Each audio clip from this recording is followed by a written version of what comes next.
আল্লাহ পাক রব্বুল আলামিন বলেন, ইন্না আউওয়ালা বাইতিন বুদিআ লিন-নাসি লাল্লাযী বিবাক্কাতা মুবারাকান ওয়া হুদাল লিল আলামিন ফীহি আয়াতুম বায়্যিনাতুম মাকামু ইব্রাহিম ওয়া মা দাখালাহু কানা আমিনা ওয়ালিল্লাহি আলান নাসি হিজ্জুল বাইতি মান ইসতাতা ইলাইহি সাবিলা।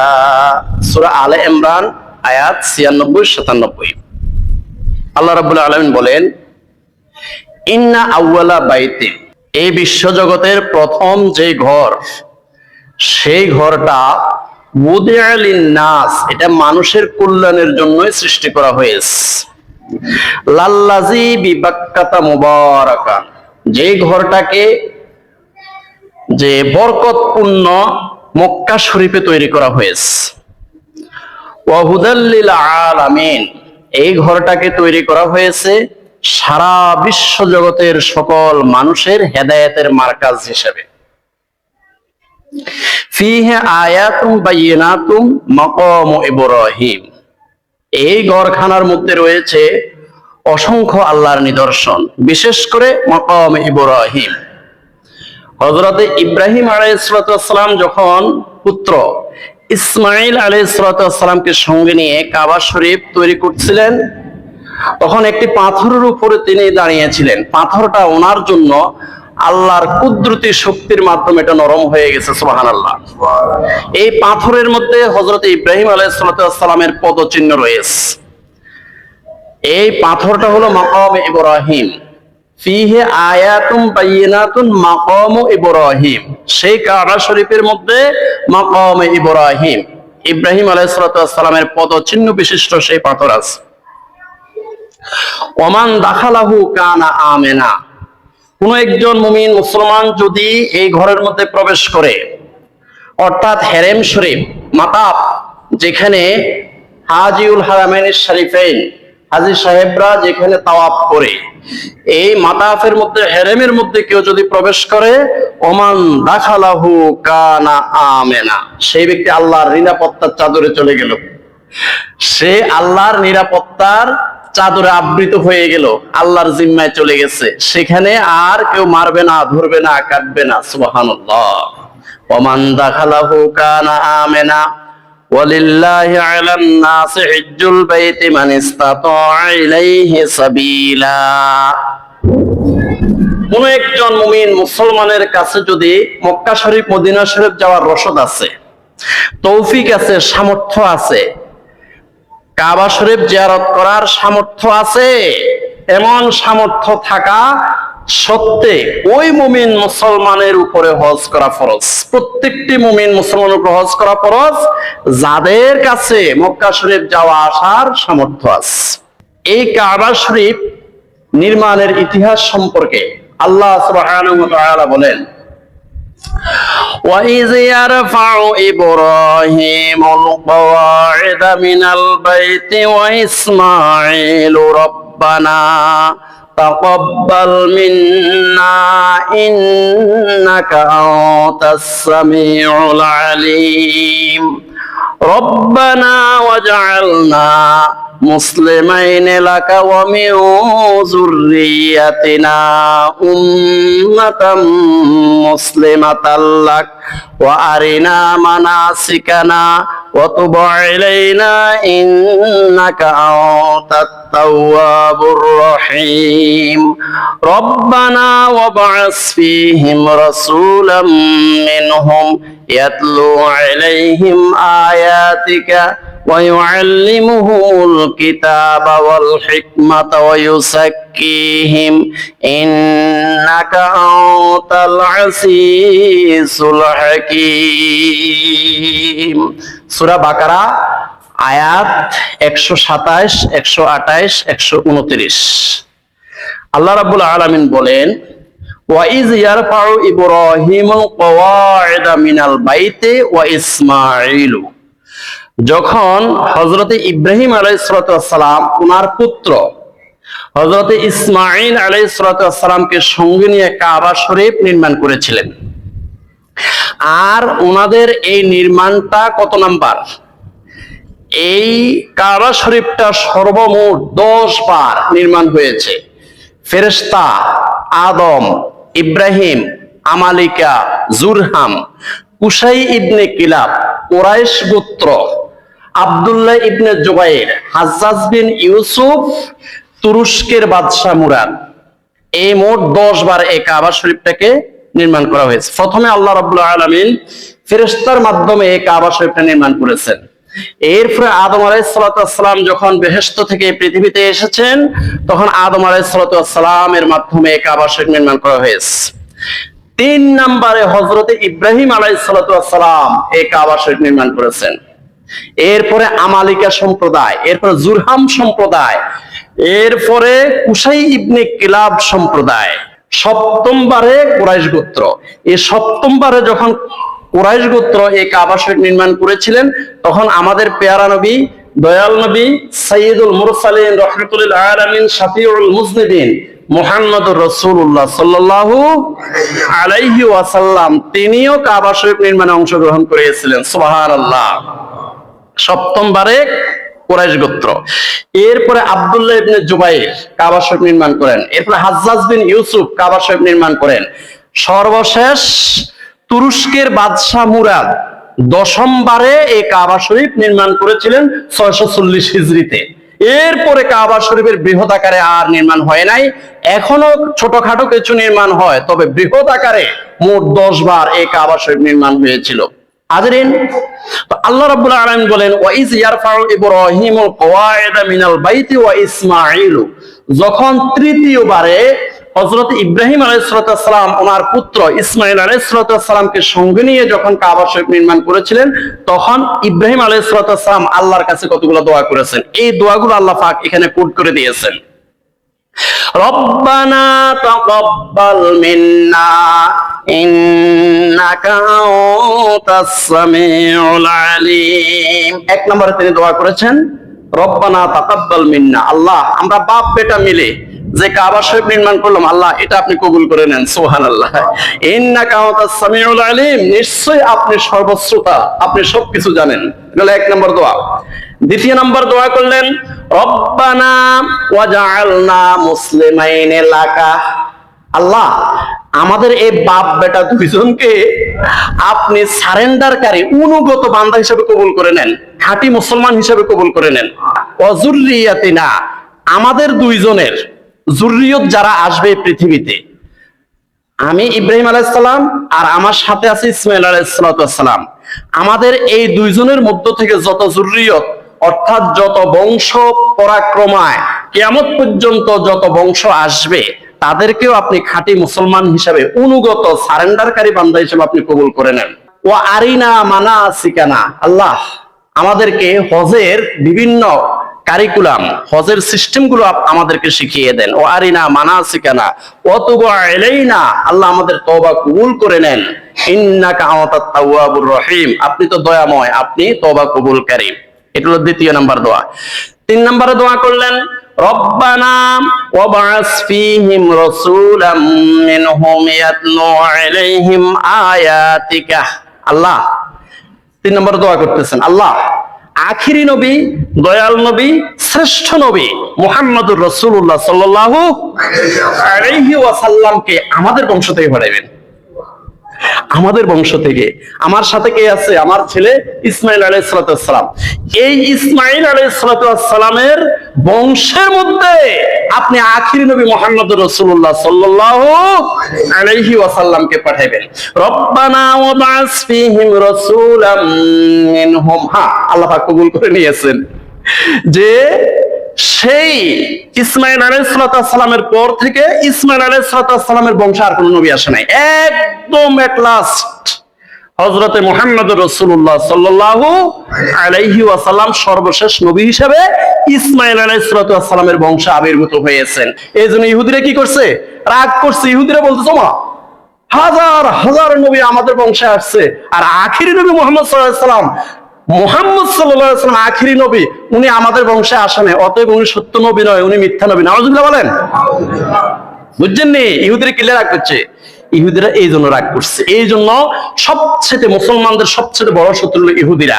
কারণ তারা চিন্তা করছে আমাদের বংশের মধ্য থেকে আখিরি নবী আসবে, কিন্তু ঘটনাটা তো ঘটাইছে ইব্রাহিম আলাইহিস সালামে। আল্লাহর কাছে দোয়া করছে, রব্বানা ওয়াবাস ফীহিম রাসূলাম মিনহুম ইয়াতলু আলাইহিম আয়াতিক। আল্লাহ আখিরি নবী মুহাম্মদ সাল্লাল্লাহু আলাইহি ওয়াসাল্লামকে আমার বংশ থেকে, আমার ইসমাঈল আলাইহিস সালামের বংশ দিয়ে, বংশের মাধ্যমে আপনি দুনিয়াতে পাঠাবেন। সুবহানাল্লাহ। এখন এই নবী দুনিয়াতে এসে 4টা কর্মসূচি পালন করবে। ইয়াতলু আলাইহিম আয়াতিকা, এই আখিরি নবী মুহাম্মদ সাল্লাল্লাহু আলাইহি ওয়াসাল্লাম 1 নম্বর কর্মসূচি পালন করবে, আল্লাহ সুবহানাহু ওয়া তাআলার নিদর্শনসমূহ মানুষের কাছে বর্ণনা করে শোনাবে। ওয়া ইউআল্লিমুহুমুল কিতাবা, মানুষকে কোরআন পড়ে পড়ে শোনাবে, কোরআনের বাণী শোনাবে। ওয়াল হিকমাতা, জ্ঞান বিজ্ঞান শিক্ষা দেবে। ওয়া ইউযাক্কিহিম, কলুষিত আত্মাগুলোকে পরিশুদ্ধ করবে। ইন্নাকা আতাল আসিসুল হাকীম, নিশ্চয় আল্লাহ আপনি তো হলেন মহাপরাক্রমশালী, আপনি হলেন মহাবিজ্ঞানী। হাজিরিন, এই ইব্রাহিম আলাইহিস সালাম আরো অনেক দোয়া করছে। আরেকটা দোয়া আছে যুররিয়ত অর্থাৎ বংশধরদের জন্য, তিনি বিশেষ করে একটা দোয়া করেছেন। দোয়াটা হলো রব্বি জাআলনি মুকিমাস সালাতি ওয়া মিন যুররিয়াতি রব্বানা ওয়া তাকাব্বাল দুআ রব্বানা গফিরলি ওয়া লিওয়ালিদাইয়া ওয়া লিল মুমিনিনা ইয়াওমা ইয়াকুমুল হিসাব। সূরা ইব্রাহিম আয়াত 40-41। ইব্রাহিম আলাইহিস সালাম আরেকটা বিশেষ দোয়া করেছে, আল্লাহ রব্বি জাআলনি মুকিমাস সালাতি, আল্লাহ আমাকে একজন পাক্কা নামাজি বানিয়ে দেন। আল্লাহর কাছে তৌফিক চাইতে হয়, ভালো কাজের জন্য আল্লাহর কাছে তৌফিক চাইতে হয়। ঠিক আছে না কথা? ভালো কাজ করার জন্য আল্লাহর কাছে তৌফিক চাইতে হয়, সামর্থ্য চাইতে হয়, আল্লাহ আমাকে ভালো কাজ করার তৌফিক দান করেন। দেখেন ইব্রাহিম আলাইহিস সালাম আল্লাহর কাছে দোয়া করতেছেন, রব্বি জাআলনি মুকিমাস সালাতি, আল্লাহ আমাকে একজন পাক্কা ভালো পরহেজগার নামাজি বানিয়ে দেন। রব্বি জাআলনি মুকিমাস সালাতি ওয়া মিন যুররিয়াতি, আর আমার যত বংশ কিয়ামত পর্যন্ত আসবে, এই আমার বংশের যতগুলো এই সদস্য এই পৃথিবীতে আসবে, সবাইকে আপনি পাক্কা নামাজি বানিয়ে দেন। ওয়া মিন যুররিয়াতি রব্বানা ওয়া তাকাব্বাল দুআ, আল্লাহ এই দোয়াটা আপনি কবুল করে নেন, এই দোয়াটা আপনি কবুল করে নেন। আমাকে এবং আমার বংশধর যারা এই পৃথিবীতে আসবে তাদেরকে আপনি পাক্কা নামাজি বানিয়ে দিবেন। রব্বানা গফিরলি ওয়া লিওয়ালিদাইয়া ওয়া লিল মুমিনিনা ইয়াওমা ইয়াকুমুল হিসাব, আল্লাহ হাসরের ময়দান যখন কায়েম হয়ে যাবে, আল্লাহ আমাকে, আমার পিতামাতাকে এবং অলিল মুমিনিনা, আর যত মুমিন মুসলমান এই পৃথিবীতে কিয়ামত পর্যন্ত আসবে তাদেরকেও আল্লাহ আপনি হাসরের ময়দানে মাফ করে দিবেন। সুবহানাল্লাহ। তো এখন কাবা শরীফ তো নির্মাণ হয়ে গেছে, এখন হযরত ইব্রাহিম আলাইহিস সালামকে আল্লাহ পাক বললেন ওই পাহাড়ের উপর উঠে যান, পাহাড়ের উপরে উঠে আপনি আযান দেন, ঘোষণা দেন, যারা আলমে আরোহার মধ্যে রূহের জগতে আছে তাদেরকেও আপনি আহ্বান করেন, আর পৃথিবীর প্রত্যন্ত অঞ্চলে যে যেখানে আছে তাদেরকে আপনি আহ্বান করেন। ইব্রাহিম আলাইহিস সালাম বলেন, আল্লাহ তো এখন যারা পৃথিবীর প্রত্যন্ত অঞ্চলে আছে তাদের অন্য কুহুরে কি আমার আওয়াজ যাবে? আল্লাহ পাক বললেন যে আমি এই আওয়াজটা পৌঁছিয়ে দেওয়ার ব্যবস্থা করব। আচ্ছা, তো এখন আলমে আরোহার মধ্যে রূহের জগতে যারা আছে তাদের অন্য কুহুরে কিভাবে পৌঁছবে? আল্লাহ পাক বললেন যে আমি ওইখানে পৌঁছার ব্যবস্থা করব। আপনার এই হজের আহ্বান শুনে যারা লাব্বাইক বলবে, তারা যত গরিবে হোক না কেন, যত অসহায় হোক না কেন, একদিন নয় একদিনে কাবা শরীফ জিয়ারত করতে পারবে। সুবহানাল্লাহ। আল্লাহ পাক রব্বুল আলামিন বললেন, ওয়াআযযিউ ফিন-নাসি বিল-হাজ্জি ইয়াতুকা রিজালাও ওয়া আলা কুল্লি দামিরিন ইয়াতিনা মিন কুল্লি ফাজ্জিন আমিক। সূরা হজ আয়াত নম্বর 27। আল্লাহ রাব্বুল আলামিন বললেন, ওয়াআযযিন ফিন-নাস, মানুষকে আহ্বান করেন, আযান দেন, সবাইকে হজের জন্য আহ্বান করেন। ওয়াআযযিন ফিন-নাস বিল-হাজ্জ ইয়াতুকা রিজালাও ওয়া আলা কুল্লি দামিরিন। দেখবেন আপনি যখন আহ্বান করবেন, অনেক মানুষ পায়ে হেঁটে আসবে, অনেক মানুষ কৃষকায় উটে চড়ে আসবে, আবার কেউ প্লেনে আসবে, আবার কেউ জাহাজে করে আসবে, বিভিন্ন সাওয়ারিতে করে হেঁটে হেঁটে যে যেভাবে পারে তারা এই কাবা শরীফ জিয়ারত করতে আসতে পারবে। কারা? যারা আপনার আহ্বান শুনে লাব্বাইক বলেছে। সুবহানাল্লাহ কোন না? ইয়াতিনা মিন কুল্লি ফাজ্জিন আমিক, সারা বিশ্বের প্রত্যন্ত অঞ্চল থেকে তারা একদিন না একদিন হজ করতে আসতে পারবে। আল্লাহু আকবার, আল্লাহু আকবার। তো এখন হজের যে 3টা ফরজ, ইহরাম বাঁধতে হবে, কাবা শরীফ জিয়ারত অর্থাৎ কাবা শরীফের চতুর্দিকে তাওয়াফ করতে হবে, আর 9 জিলহজ আরাফাতের ময়দানে উপস্থিত থাকতে হবে। সেখানে 9 জিলহজ আরাফাতের ময়দানে আল্লাহর কাছে দোয়া করতে হবে। এরপরে আল্লাহ পাক রব্বুল আলামিন প্রত্যেক হাজীদের উপরে একটা জিনিস ওয়াজিব করে দিয়েছেন, সেটা কি জানেন? যখন হযরতে হাজেরা রাদিয়াল্লাহু তাআলা আনহা পুত্র ইসমাঈলের জন্য পানির জন্য একবার সাফা পাহাড় আবার মারওয়া পাহাড়, একবার সাফা পাহাড় আবার মারওয়া পাহাড় দৌড়াদৌড়ি করেছেন 7 বার। কয়বার? 7 বার দৌড়াদৌড়ি করেছেন। এই স্মৃতিটাকে অম্লান রাখার জন্য, জারি রাখার জন্য আল্লাহ পাক রব্বুল আলামিন এই সাফা মারওয়া সাই করাটাকে ওয়াজিব করে দিয়েছেন প্রত্যেক হাজীদের উপর। ইন্নাস সাফা ওয়াল মারওয়াতা মিন শাইরিল্লাহ ফামান হাজ্জাল বাইতা বি'তামারা ফালা জুনাহা আলাইহি আন ইয়াতাওয়াফা বিহিমা ওয়া মান তাতাওয়া খায়রান ফা ইন্নাল্লাহা শাকিরুন আলীম। সূরা বাকারা আয়াত 158। আল্লাহ পাক রব্বুল আলামিন বলেন, ইন্নাস সাফা ওয়াল মারওয়াতা মিন শাইরিল্লাহ। সাফা মারওয়া এই 2টা পাহাড় হলো আল্লাহর নিদর্শন সমূহের মধ্যে 2টা নিদর্শন। ইন্নাস সাফা ওয়াল মারওয়াতা মিন শাইরিল্লাহ ফামান হাজ্জাল বাইতা বি'তামারা ফালা জুনাহা আলাইহি আন ইয়াতাওয়াফা বিহিমা। কোন একজন ব্যক্তি হজ করুক অথবা উমরা করুক, যেটাই করুক না কেন, ওই হাজীদের উপরে সাফা মারওয়া পাহাড় সাই করা তাদের উপর ওয়াজিব করে দিলাম। সুবহানাল্লাহ। রাসূলুল্লাহ সাল্লাল্লাহু আলাইহি ওয়াসাল্লাম বলেন, মান হাজ্জা লিল্লাহি ফালাম ইয়ারফুস ওয়ালাম ইয়াফসুক রাজা কা ইয়াউমিন ওয়ালাদাতহু উম্মুহু। রাওয়াহুল বুখারী। বুখারী শরীফের 1521 নম্বর সহিহ হাদিস। রাসূলুল্লাহ সাল্লাল্লাহু আলাইহি ওয়াসাল্লাম বলেন, কেউ যদি ইখলাসের সহিত, খুলুসিয়তের সহিত, একদম নিষ্ঠা, আল্লাহর উপরে একনিষ্ঠভাবে আস্থা ও বিশ্বাস রেখে শুধু আল্লাহকে রাজি খুশি করার জন্য কেউ যদি হজ করে, মান হাজ্জা লিল্লাহি ফালাম ইয়ারফুস ওয়ালাম ইয়াফসুক, এরপরে আর কোনো গুনাহ করে নাই, মৃত্যু পর্যন্ত আর কোনো গুনাহ করে নাই, গুনার ধারে কাছেও যায়নি, রাজা কা ইয়াউমিন ওয়ালাদাতহু উম্মুহু, ওই ব্যক্তি এমন ভাবে নিষ্পাপ হয়ে হাসরের ময়দানে উঠবে, সে যেন তার মায়ের পেট থেকে যেভাবে নিষ্পাপ হয়ে আসে এমন নিষ্পাপ হয়ে হাসরের ময়দানে উঠবে। সুবহানাল্লাহ। বুঝছেন নি কথা? বুখারী শরীফের 1521 নম্বর সহিহ হাদিস। শর্তটা কি দেখছেন? মান হাজ্জা লিল্লাহি ফালাম ইয়ারফুস ওয়ালাম ইয়াফসুক। হজ করার পরে আর কোনো গুনাহ করা যাবে না, হজ করার পরে আর কোনো গুনার কাছেও যাওয়া যাবে না। হ্যাঁ, তো এই জন্য যারা হজ করছেন অথবা যারা হজ করে আসতেছে তাদেরকে বলবেন, দয়া করে আপনি হজটাকে একটু আপনি সম্মান করেন, ইজ্জত করেন, যেন আপনার দ্বারা আর কোনো গুনাহ না হয়, আপনার দ্বারা যেন কোনো মানুষের ক্ষতি না হয়। এখন সর্বশেষ কথা হলো, যাদের উপরে হজ ফরজ হয়েছে কিন্তু হজ করে না, কি জন্য করে না? যে মেয়ে সবগুলোর বিয়ে দিয়ে নাই, ছেলে সবগুলো এখনো চাকরি পায় নাই, আমার সন্তানরা এখন এস্টাবলিশ হয় নাই, এই জন্য আমি হজ করতেছি না, নাউজুবিল্লাহি মিন যালিক, এমন কোন শর্ত ইসলামের মধ্যে নাই। আপনার উপর হজ ফরজ হয়েছে, হজ করে ফেলেন।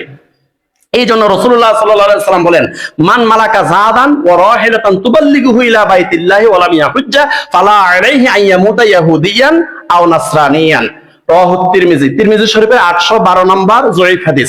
রাসূলুল্লাহ সাল্লাল্লাহু আলাইহি ওয়াসাল্লাম বলেন, মান মালাকা জাদান ওয়া রাহিলাতান তুবাল্লিগুহু ইলা বাইতিল্লাহি, কারো যদি সামর্থ্য আছে, তৌফিক আছে, টাকা আছে, পয়সা আছে, কোনো সমস্যা নাই, কোনো মারাত্মক রোগও নাই, একদম মারাত্মক রোগ নাই, শোক নাই, কোনো বাধা নাই, টাকা আছে, পয়সা আছে, কিন্তু ওয়ালাম ইয়াহুজ্জা, কিন্তু সে কৃপণতা করে হজ করে নাই, বিভিন্ন অজুহাত দেখায় হজ করে নাই, সবগুলো ছেলে এস্টাবলিশ করতে পারে নাই, এই জন্য সে হজ করে নাই, সবগুলো মেয়ে বিয়ে দিতে পারে নাই, এই জন্য সে হজ করে নাই। ফালাম ইয়াহুজ্জা, কিন্তু সে হজ করে নাই, ওয়ায়ামুতু, সে মারা গেল, সে হজ না করে মারা গেল, ফালা আলাইহি আইয়ামুতা ইয়াহুদিয়ান আও নাসরানিয়ান। রাসূলুল্লাহ সাল্লাল্লাহু আলাইহি ওয়াসাল্লাম বলেন, আমি তার ব্যাপারে কিছু জানি না, ফালা আলাইহি আইয়ামুতা ইয়াহুদিয়ান আও নাসরানিয়ান, সে ইহুদি হয়ে মরক অথবা নাসরা হয়ে মরক, ইহুদি হয়ে মরক, খ্রিস্টান হয়ে মরক, আমি নবী মুহাম্মদ সাল্লাল্লাহু আলাইহি ওয়াসাল্লাম কিচ্ছু জানি না তার ব্যাপারে, কারণ তার উপর হজ ফরজ হয়েছে, সে বিভিন্ন অজুহাত দেখে হজ করে নাই, সে তার উপর হজ ফরজ হয়েছে, তার টাকা আছে, পয়সা আছে, কিন্তু সে বিভিন্ন অজুহাত দেখাইয়া হজ করে নাই, সে ইহুদি হয়ে মরক অথবা নাসরা হয়ে মরক, আমি কিছুই জানি না।